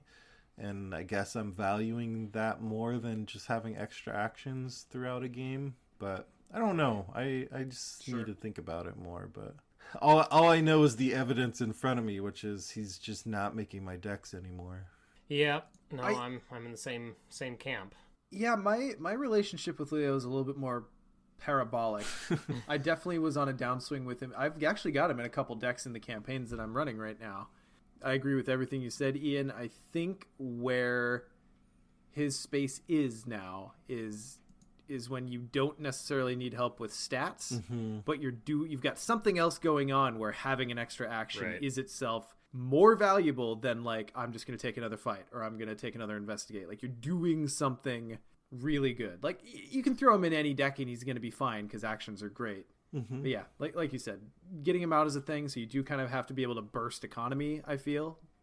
Both of the decks that I'm running him in now, well, one of them's just Preston. But the other one is running Faustian Bargain because it's like, well, get Leo down, got to get back up. And that is my Home Alone Wendy deck, where she's like taking actions to put traps and under surveillance and other things like that down. So having the extra action has actually come in very handy with her. Yeah, the more I think about it, I feel like if there's a biggest factor, it's probably the introduction of Lola into the game for me. Because it became a thing of like, she's cheaper, she boosts 2 stats, she's probably saving me an action per turn roughly anyway, because it's like that free clue you're getting that you don't have to investigate for. And so in my mind, I'm like, okay, I'm going to upgrade to Lola anyway. There's probably not a reason to put Leo in my level 0. Although it would be interesting to do like Charisma, Leo, Lola, and just, if you really want to get some crazy action economy going. He'll be around forever. Like, he'll never, that's the thing, is like, he's never going to be a bad include. No. Because there's literally no investigator you can point to who's like, I'd prefer fewer actions. Right. No, I don't need that extra action. That's okay. All right. Well, this one, it's been so long since I turned around on this one that y'all have probably forgot that I started on the negative. But when one Sir David Renfield was released, and this, you know, honestly, if I had really fleshed out my list of cards that I've turned around on, there would be a theme. And that theme is I only read 70% of the card. And then when I read the whole card, I turned around on it. Missed the word may, huh? Well, yeah, it's a really important one on Renfield. Because when you start doing the math on Renfield, if you miss the fact that you don't have to put a Doom down every time you pop him for the resources, it's like, okay, well, if I don't get him down at the beginning of an agenda, he's just gonna pop every agenda he ever comes out for. But like, to put Renfield down, pop a single Doom on him is what I do most of the time, and just crank him for an agenda. Figure out a way to get rid of him or remove the Doom before the agenda's up. He's gotten you a stat boost and a lot of resources in the meantime. Look, I don't have to tell you how good Renfield is. Clearly at this point, we've all figured that out. But when I first saw him, I was a little bit afraid of the Doom play in general. Like, even back in the day with our Arcane Initiates, I wasn't always a giant fan of, okay, this thing is really cheap because Doom. But yeah. The May is super important, it turns out. I think I took the same journey with you, Sean, where I also didn't realize the May part of it at first. I was like, why are people so hot on this card? But Yeah, I've had some great times with Renfield over various campaigns. He is my default Mystic ally. Mm-hmm. If I've got nothing else special that I'm trying to do, he is always my level 0 default Mystic ally because he's just so unbelievably solid. Very, very occasionally, you won't draw him until you're like 2 or 3 doom from popping an agenda, and you have to sit on him for a little bit. But if you can get him down in the witching hour, like he is great efficiency. Mm-hmm. Yeah, I was very similar as well, because I, for the longest time, was just like, if you're adding Doom, then you're not helping. You are legit not helping, so don't add Doom. He's still not my auto-include ally for Mystic. I think Olive still is, just because once a turn, look at 3, pick 2, like, I really like that. And also I tend to, like I said, I play Jim, and I tend to play the Mystics, at least now, that do that, except for Jacqueline. But I tend to play the Mystics that like to see more tokens and have a selection to make, you know what I mean? But no, Renfield, I was very much the same, where I was like, ooh, like, get this crazy bug guy away from me. And then I was like, well, the bugs aren't so bad. Very protein packed, it turns out. Nick, you got any more you want to mention? I got one more. Where is it? Oh, yeah. Okay, so this is one that, when it came out, I used it a lot. And I guess I don't play Rogue too often, so I guess Ian would probably be the better barometer for, like, how rogues feel about it. But I loved Skeleton Key when it came out. But in the cycles since, we've gotten so many more just clue tools for rogues that it doesn't seem as exciting. Also because it's exceptional, so you only get the one. So it was kind of like, well, I mean, I just don't... It's not that it's gotten worse, it's just that it hasn't... It's just that rogues in general have gotten better at getting clues. So Skeleton Key is now one that... It's very action intensive. That too, yep. It also is... It's slow. And it's something that, like... It's not like you put it into play in your play area and then you exhaust it or whatever. It's no, you gotta you put it on the location, and then you gotta grab it from the location before you take off. Like, you can't leave it there. So it's more like the fact that it's a location dependent clue acquisition thing, and not just something that is in the rogue's toolkit or in their tableau. Jesse Black Horror brings up in chat, Skeleton Key can make a big difference in 4-player. Oh, totally.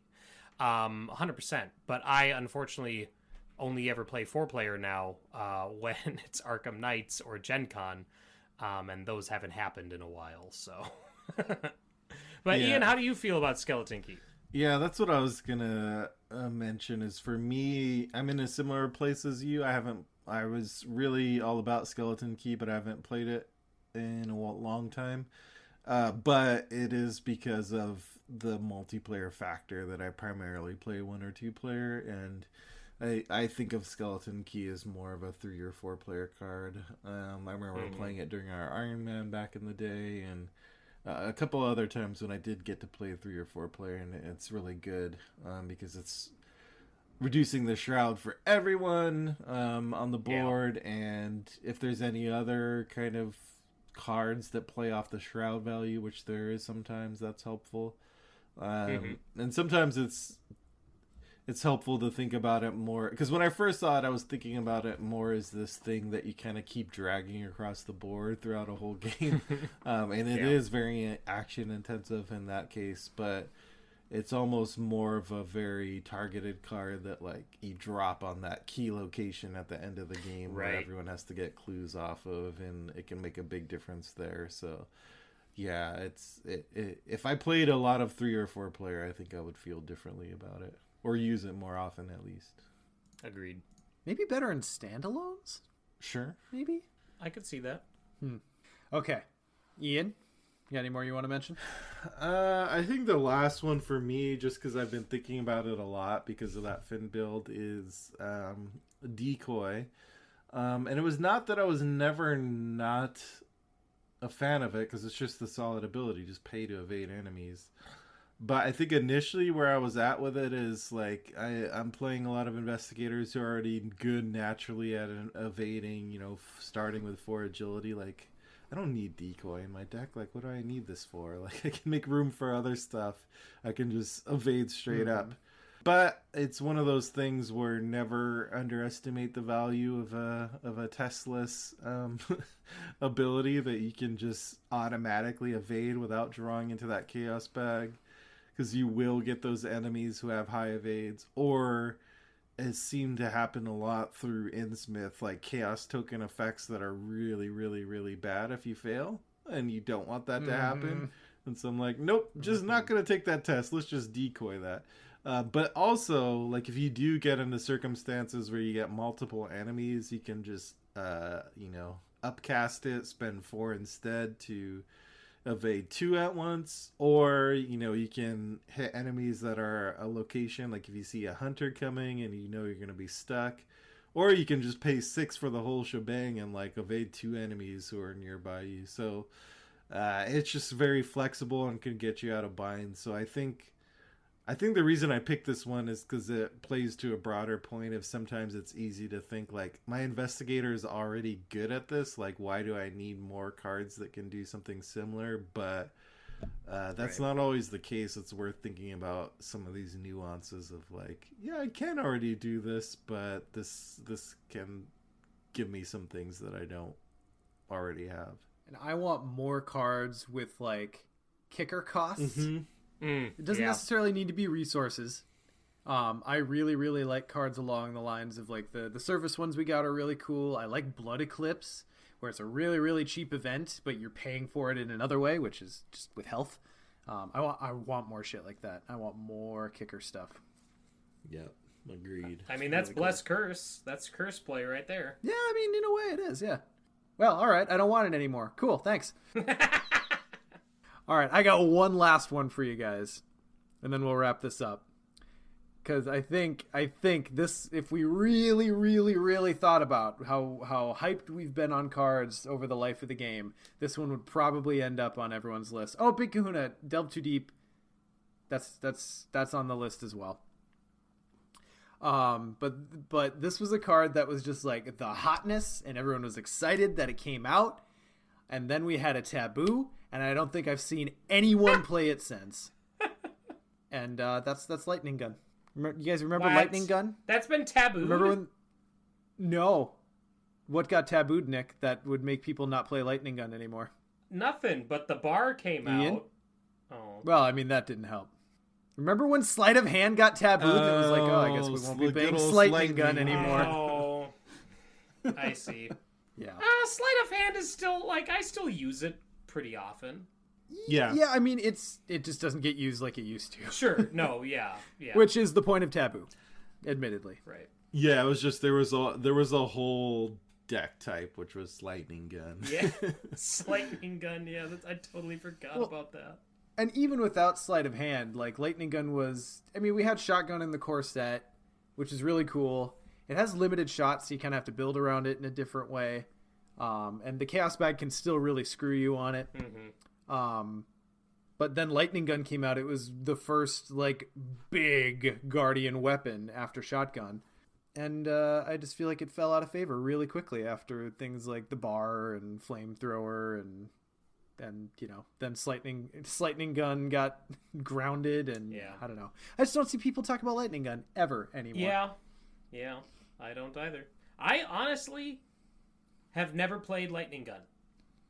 Oh, wow. Really? Because I was like, look at this. Like, no, You were double-barreled on Shotgun. Shotgun's where it's at. Yeah, it's all in the Shotgun. And then by the time I was, like, cooling on, like, just big weapons in general, then, like, the Bar came out, and I was like, ho-ho, now we're talking.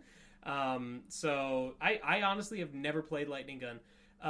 And Big Kahuna in chat brings up Sleight of Hand equals put Lupara in play. Yeah, Sleight into Lupara is the real play. Like, Lightning Gun is, sure, whatever, great. That's janky, that's fun. But Sleight Lupara is, oh my god. That is my favorite rogue weapon, is the Lupara. Hands down. The Slupara. Nice.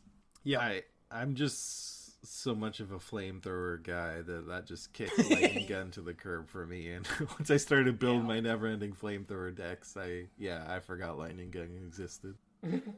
Yep. as did most of us. So yeah, that goes on the list. As does Delve Too Deep, because we didn't realize that like after Dunwich, campaigns would actually have XP in them. Yeah. Now I miss Delve Too Deep now. I miss that, like, when should we play it? It wasn't worth drawing the extra encounter card. Like now that there is so much more experience, you're like, because 2 extra experience, that'd be nice, but at the same time, 30 cards and, I gotta take another encounter card? Yeah, like, I mean, if you're min-maxing or you're playing a really XP-hungry build, I can see definitely that's still a great card. It does exactly what it's always done. Right. I just feel like most of my decks that I played kind of only need like 30-ish XP to work. And then if I get to 40, that's great. And beyond that, I don't really care. I'm like finding things to buy. Someone should build a Safina deck that runs all of the XP play. Like it has Sharon Zobo and it has Delve Too Deep and it has Arcane Studies. And let God sort them out. Yeah, there's got to be more. But yeah, runs all that stuff just to see how high you can get on the XP. Yeah. And then whatever the most XP intensive campaign is. I don't know. Do we know which one that is? I'd hazard a guess that it's Innsmouth because there are so many things that you can miss just through RNG. I mean, yeah, probably, but at the same time, like if we're talking about like concentration per scenario, then it's Dream Eaters, and you don't have to. Oh well, yeah. You know what I mean? Like, just 4 scenarios, 58 XP or whatever. Everyone in chat saying okay, TFA. So the chat saying TFA. Yeah. It must be TFA. I just played it. I have not done any of the legwork on this, so anyway. All right, cool. Well, we didn't do a hotline prompt this week because it was a quick turnaround. So if you've got any investigators or cards that you've turned around on and would like to tell us about, we'd love to hear from you. We'll play those at the beginning of next episode as kind of a post-mortem for this discussion. That's 203-493-6984 or 203-493-MYTH. Call in, or you can just hit call from our Facebook page. That's also pretty handy. Tell us what cards you've turned around on. We like opinions changing. That's always good. That's generally healthy. Guys, let's run it out with some Tentacle time. Nick, saw your play. It was really fun. Yeah, thank you. Yeah. You did a great job. Thank you very much. That looked like you really got to go wide with that, which looked really fun. Yeah. Art was a great show. Yvonne was a fun character. I didn't really get like the twitchy nervous energy out of him until our assistant director, because Patrick, who was in the show, was the actual director, but he called in an assistant to kind of help just watch things. And she was like, sure, I feel like Yvonne should be like a Don Knotts type character. And I was like, oh my God, like you just opened up a whole new level of this character for me. And so that's what I did, is like I kind of did like my version of a Don Knotts sort of thing. And he was a lot of fun. Acting to a streaming audience is tough when there's nobody in the house to, react to and to feed off of. It really feels like you're missing half of the production when there's no live audience. So the last couple... Were you guys purely streaming, or did you do any live shows? No, we did the Thursday night was our live show, but that was it. Okay. Wednesday, Friday, and Saturday. Yeah, that's all that the college was approved, or that they would allow, rather. Sure. And which really sucked because like COVID restrictions and all that were starting to lift towards the end of the production. So like a week before we opened was when like the mask mandate was lifted and all this other stuff. So it was frustrating. But anyway, so that was tough. And I think, and I made the suggestion to Patrick that if he does that again, I would suggest moving the live audience to the final night, because that would have been a great way to go out, rather than, do the live audience on Thursday and then come back to a dead house the next 2 nights. But anyway, it was still a lot of fun. Right. Yeah, it was still a lot of fun, still great. As I said earlier, I've been working on trying to platinum Bloodborne.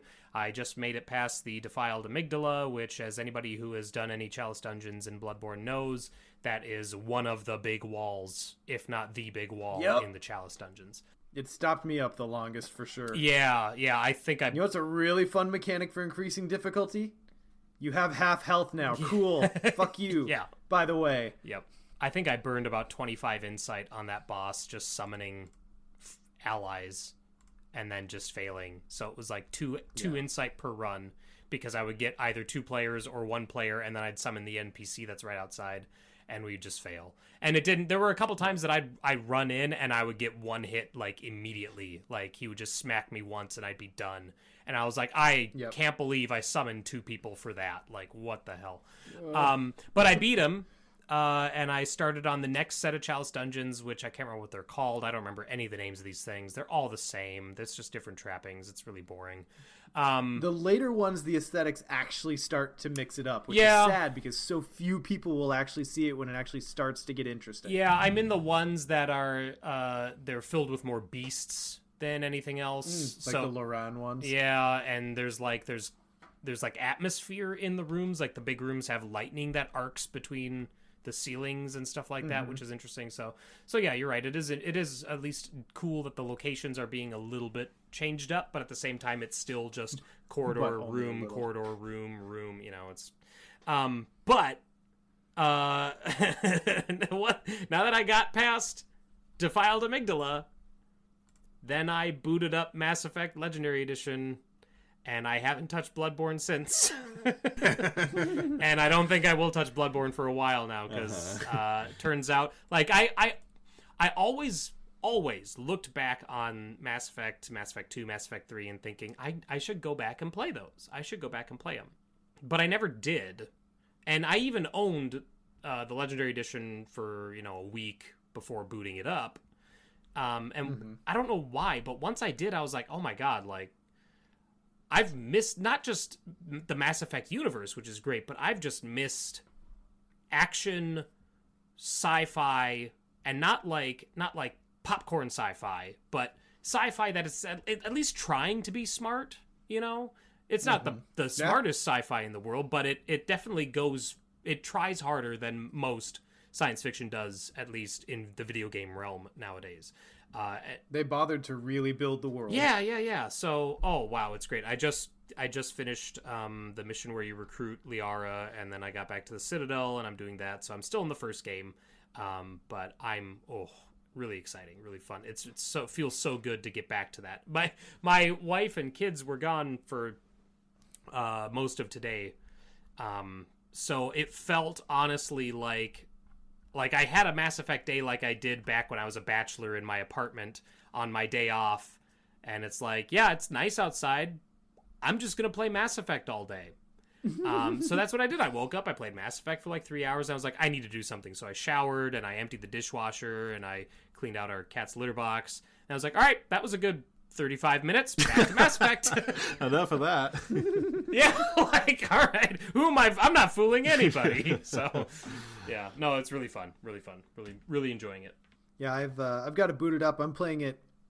Well, I'm watching my kiddo play it and then just doing the annoying combat parts, because as much as they polished ME1, it does still have some weird combat things going on. A little bit. So yeah, I'm going to be a much more slow go than you guys are, because I don't have my own separate game yet. I might get there. Sure. I might get there, but right now I'm backseat gaming it with my kiddo. Ian? Yeah, so this is no longer Tentacle time. It's now Citadel time. Yeah, there we go. Yeah, we're Cosmos Busters. Yep. It's actually happening now. It's only been a little bit since last we recorded, so nothing too new other than I finally started playing my copy of the Mass Effect collection, although I haven't gotten very far. Just been pretty busy. Just like, I don't know, 30 minutes in or so, 40 minutes. But yeah, I've been looking forward to it a while. One of my favorite game series of all time, and one of my favorite sci-fi worlds of all time. Just love everything about Mass Effect, so it's been nice. Mm-hmm. Like, although I have done a few runs in the past, it's been quite a few years since I touched any of the Mass Effects, so I'm looking forward to going through the journey again.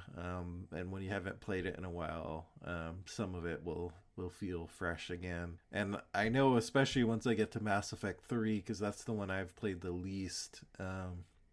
I've played Mass Effect 1 and 2 quite a few times, but Mass Effect 3 not as often. So I'm looking forward when I get to that one. But yeah, it's lots of fond memories just when first booting it up and hearing that music again, and and the improved, visuals. And I think when it first came out, I was playing on a very tiny TV. At the time I was like living with roommates, like renting out a room, and so I had this tiny TV playing through, compared to now playing it on a much, much bigger TV. So yeah, it's both fun going back to the game, but also a little bit of life reflection of like where I started and where I am now. And like I don't know, it's just funny. But yeah, it's cool getting to play through it again. The legendary edition of Ian is playing the legendary edition of Mass Effect. Yes. Yeah. I was going to make a similar joke, but you did it better. It is really interesting to think about that, because I'm in a similar boat where, well, I mean, I had a kid at 20, so I have a different experience than most. But the first Mass Effect game came out like right as I was entering the world as an adult and like trying to figure my shit out, and I don't know, it definitely going back to it and kind of feeling those feels. And God, the music, the soundtrack for the first game is so singular. Yeah. Like they took that style and kind of brought it a little bit more conventional for the second two games, and it's still really good, but the first one still sits so singular in its tone for me. I don't know. It is definitely a blast from the past. Yeah. And are we ever gonna get a Mass Effect tabletop game? Just come on. There's Mass Effect Risk, but Snore. No, I don't want Risk. Yeah. So when you guys do Mass Effect, do you Mass Effect LCG is a conversation we've had more than one time. Yeah. Don't tempt us for. I have a not insignificant number of planning documents for proposed Mass Effect games. Look, this is me. I am not Nick. I am not Ian. I have a brainstorming sheet for the Mass Effect LCG. That tells you how far down this rabbit hole we are. When you guys play, do you tend to go like, I'm just going Renegade, or I'm going Paragon? Do you mix it up? I find watching Lily play is very, very entertaining, and it keeps me on my toes, because for the most part she's kind of like being the character surrogate, and she's a very sweet personality, so she's being very, very Paragon. But occasionally she'll just be like, I don't like the way this Hanar's looking at me, and just suddenly go like straight Renegade, and it's like, whoa, all right, I guess we're doing this now. I tend to usually, in the past at least, I tended to usually go pretty straight, either Paragon or Renegade. Like, this is my Paragon or Renegade run. This time around, and of course I've only played a little bit of it, I'm just kind of like, whatever kind of strikes my fancy at the moment. I'll probably lean Paragon at the end of the day, because that's where I'm most comfortable. But yeah, it's just more of like whatever conversation choice makes the most sense at that moment is kind of how I'm playing it right now. Yeah, when I started Mass Effect, I just each game my first time through, I picked the choices that made sense to me in the moment, and I try not to pay attention to like my Paragon or Renegade points, and that ended up me doing mostly Paragon, but especially in 2, because I don't think they do this in 1, but in 2, when a moment would come up where you can kind of like cash in on those points, there'd be a little icon that flashes on one of the corners of the screen, and it's like, hit this button, and it's so hard not to just hit that for every time it comes up. You know what I mean? Like, oh, there's a Renegade option here. Boom. Oh, Paragon. Boom. I'm just. Oh yeah. Like it feels like an arcade game then at that point. You know what I mean? Yeah. But now I have like an arc in mind for my character, and we kind of talked about this earlier too. But I have like a character arc for this Shepherd that I'm playing now, and it's like one, you mostly Paragon, but start to go Renegade, 2, hard Renegade, and then 3, start Renegade, and then build back up to Paragon by the end of it. So The full redemption cycle. Yep, exactly. And just because like in a trilogy, like that makes the most sense to me as like a character arc for this kind of trilogy, like the story that Mass Effect is telling. Big Kahuna is asking Jen Hale or Mark Meer. Our pre-show, I discussed that quite a bit. I'm a big Jen Hale fan. I love pretty much every voice work that she's ever done. I'm really impressed by it. I had no idea who Mark Meer was, before Mass Effect. And so immediately upon booting up Mass Effect and knowing Jen Hale was the female option, I went female. And that was all I did in all of my previous runs. So this one I'm actually doing male Shep because I've never experienced that longer than maybe a couple hours. So are you guys going through the codex again? I can't not do at least the parts of the codex that are narrated. I don't always read all of the ones that you actually have to read because there are tons of those, but I still like between scenes will pop into the codex and just listen to all of the backstory, and I'm still catching new stuff that they actually, they brought that around later in the trilogy. The codex is kind of like my pregame. Like I boot up the game I've only played a couple, like 3 sessions so far, but I'll start a session and then I'll like get myself situated where it's like I'll grab a soda, I'll grab some snacks or whatever, and I'll have it playing as I'm doing this other stuff and getting myself to where I won't have to get up off the couch for 3 hours. But once I'm sitting down and ready to play, I never look back at it. I never do. So yeah. That's fair. For both Dragon Age and Mass Effect, I tend to be a codex obsessive. Like I feel compelled to read every entry in its entirety, and so that does not. Yeah. Thankfully, it's been so long that it actually reads fresh to me. Yeah. Good. What class did you guys go with out of the gate? I'm Vanguard this time. I am too. Yeah. I bucked my trend. You're your Vanguard as well? Oh, nice. Yes. Vanguard is totally my play style, but my inclination anytime I boot up a game like that is to go soldier, to go fighter, to go, give me the baseline that has the access to the most equipment. Like that's what I want because I want to play with all the toys. But this time I went Vanguard because that's more my play style, that aggressive in your face. The powers are all based around that very much, like I said, aggressive playstyle. So I can never decide whether I think the shotguns are great or terrible in Mass Effect. The jury is out on science. They're great if you're about 15 feet away. Otherwise, they're terrible for the most part. As you do with a shotgun. Yeah. Yeah, I tend to usually default to soldier, actually, like what I consider my canon run of Mass Effect, because it was the one I started with and went through all the way. My first playthrough was soldier. And I have played Vanguard before, but this time around I was like, let me just not do soldier this time since I've done it like exhaustively. So I opted for the Vanguard. Yeah, my original like OG Shepard run was Infiltrator. That's fun. And that was before I realized how terrible the tech abilities are in the first game. So I just ended up just using the sniper rifle on everything. And when you get a really good sniper rifle in that game, it just does immense amounts of damage. Just rode it through. I will be interested to see how I feel about the space exploration because I haven't played ME1 in a very long time. I love the ambition of this many planets, lots of exploration. There are cool Easter eggs out on these random planets that are pretty cool to find. But now after having played Andromeda and being like, okay, this is kind of doing a similar thing, but also at the same time it's a little bit more focused and a little bit more, doesn't feel quite so procedurally generated. The Mako is an interesting and polarizing. I understand why people hate it. I completely understand, but I always enjoyed the conceit of it, even if it didn't fully live up to its potential. I've been planet side on 3 planets. I'm already done with it. The Mako, when I first touched down on the Mako, I was like, yeah, here we go. And then after that first planet, we did this. I got to the second planet, and I started doing it again, and I was like, God, I miss the Hammerhead. Like that was the vehicle. That's the second one, right? Yeah.